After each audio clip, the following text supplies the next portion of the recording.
Tuesday, April 27, outside the Scottish Parliament in Edinburgh, and the first day of an exhibition being held inside the building to celebrate Israel's contribution to science and technology.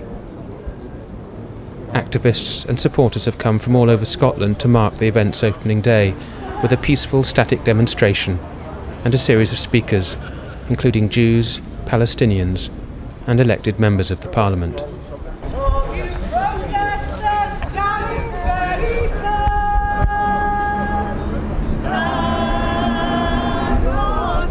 We've all come from different walks of life, different activities, and we find ourselves in the middle of the day outside the Scottish Parliament. Well, I woke up. Gaza woke me up. Gaza burnt last year, and we were standing watching, unable to do much. We stand here today, and there is an exhibition inside our Parliament looking at the achievement of Israel in technology.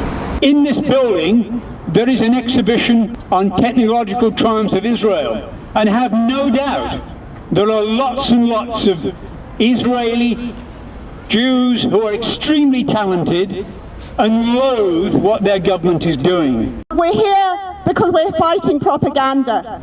And this propaganda is a propaganda that says all Jews must support Israel. And many Jews are increasingly saying, not in our name, we do not support Israel. There are many people of all religions and none around the world who are against what the Israeli state are doing. Many of them are in this Parliament, and I'm ashamed that this Parliament has allowed an exhibition to be shown to promote the Israeli state.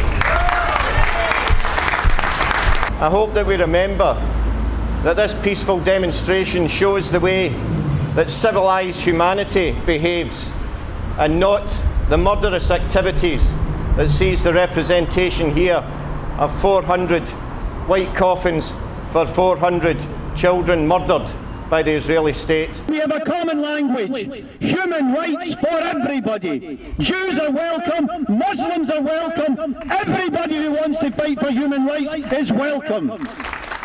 Assalamu alaikum, good afternoon. I'd just tell you the journey I made about 15 months ago.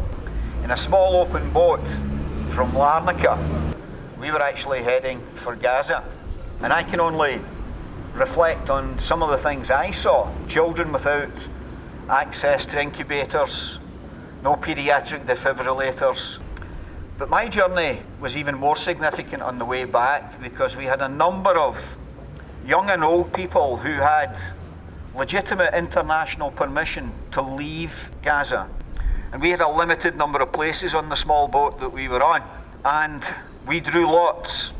Two of the people who gained these lots were an elderly couple, a man of 74 and his wife. The man had had a stroke. And normally the circumstances would be that post-stroke treatment would have gone to Cairo. But because of the blockade, they were refused permission to leave, and consequently the rehabilitation, the physiotherapy wasn't possible. And there are 1,000 stories that we need to tell like that. We need to do it publicly and let the world see what's happening. Israel does not fear anger. Israel does not fear condemnation. Israel does fear boycott. Israel does fear divestment. And Israel will feel sanctions at some point in the future. So let us keep up the protest. Let us keep up the demonstrations. Let us get the word across to members of this Parliament. We want them to speak up, not just for the people we represent in this country. They must speak up for justice in the international community, and that includes the right of self-determination for the Palestinian people.